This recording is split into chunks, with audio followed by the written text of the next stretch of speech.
close to 100% as possible every year is something that's like,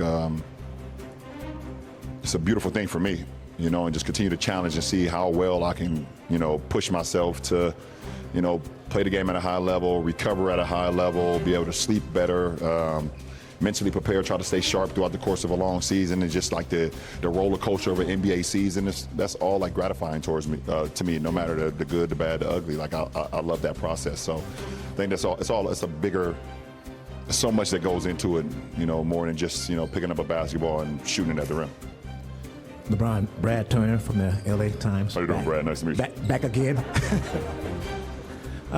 How much does having a young partner like Luka weigh in your decision and your future going forward? Say it again? How much does having a young partner like Luka, a savant basketball player, how much will that weigh into your decision as you go forward with this season? As far as how long I go in my career? How long you can in your career, right? Zero. The motivation to be able to play alongside him every night, that's super motivating. That's what I'm gonna train my body for, you know, every night that I go out there and try to be the best player I can for him, and we're gonna bounce that off one another. But as far as me weighing in on, you know, him and some of my other teammates of how far I go in my career now, it would be literally my decision along with my wife, and, you know, two of my boys are already gone. Well, one of them is somewhere around here.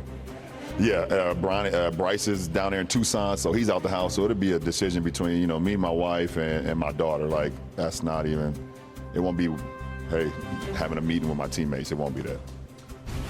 All right, well, we'll see what that all leads to this season. Let's welcome everyone in here. I'm George Sedano in for Malik Andrews. We'll hear from Malik a little later, alongside NBA champ Kendrick Perkins, Big Perk, and, of course, our NBA front office insider, Bobby Marks. Big Perk, I'll start with you. What do you make of what LeBron had to say today on Media Day? Well, he said all the right things. The most important thing is that he's excited, he's motivated, and that means that Rob Pelinka and the Lakers front office did their job this offseason, right? If he's coming into training camp and he's happy and he's excited about this season, he's excited about the moves that they made. And I'm excited as well. I'm very high on the Los Angeles Lakers. I got them right up there with OKC and Houston, and I wouldn't be surprised if this team make it to the NBA Finals. They have a lot of young veteran guys. I love what Rui Hachimura brings to the game. Austin Reeves, we saw flashes of what he could be last year for us, the strides he took offensively. Luka in great shape. They got a point of attack defender and Marcus Smart on the perimeter. And DeAndre Ayton, I believe we're going to see the best version of him, something that we haven't seen in a long time. His mental is going to be there. So I'm high on this Los Angeles Lakers team, and if you're the Los Angeles Lakers, you feel good about what LeBron James is saying right now, because that means he's excited and motivated, and he's pleased about what they did this offseason. Bobby? Yeah, I mean, I think the biggest thing for me was, where was LeBron's mindset? The last time we saw him was limping off the court in Game 5, and as you heard in his interview, he still has that love to play the game. Here's a player that's 40 years old and is still a top 10 player in the NBA, and what LeBron said is that when that love for the game isn't going to be there, that's going to be his signal to walk away from it, and it's not going to be how great Luka is and what next year could look like. It's when he'll know when he's done playing, but he's not done quite yet. He still thinks that this team certainly can contend in the Western Conference here, and he looks, certainly from a health standpoint, that's going to be the biggest thing as far as where he is this year, because as I said, he's coming off that knee injury from that Minnesota series. Yeah, it'll be fascinating to see. I do think the Houston situation at point guard is something obviously to monitor, but I'm with you guys. I think this team can be a top 4 or 5 team in the Western Conference, which will be tightly contested. Luka's looking great, almost as good as Perk is looking these days. Perk is looking like a skinny Luka out there right now.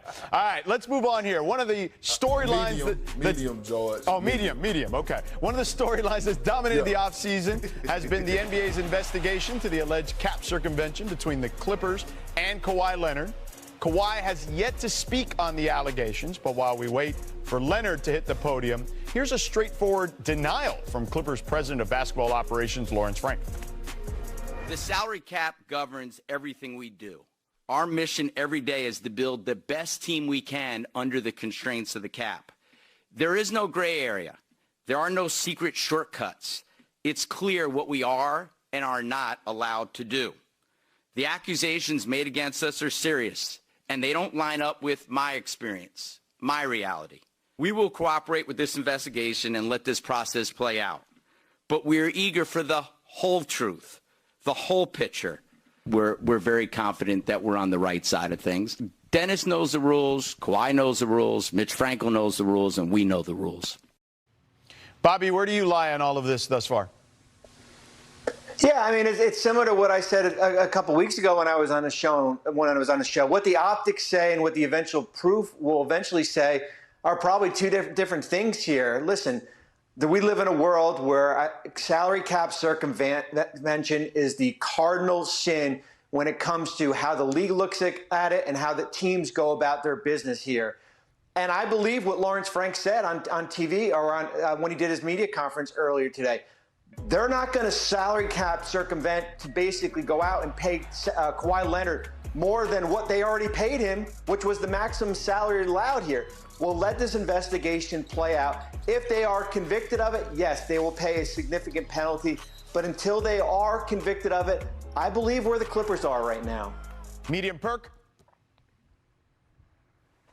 I'm with Bobby. Like, we got to let this play out. You know what I mean? A pair of lips could say anything. You have the reports, but let the investigation take place. Let it happen, and let's see where it's at right now. I mean, once it's over with. But as of right now, it's just a lot of speculation, and so, you know, I'd rather not even, dive too deep into it. Yeah, look, the league is going to take its time. We know they've hired an independent investigator in this particular situation. And I think you do take your time in this situation because you want to make sure that whatever you find, you give the investigation firm an ample amount of time to dig into things and make sure that they figure out and they get to the bottom of it. So it's just as simple as that.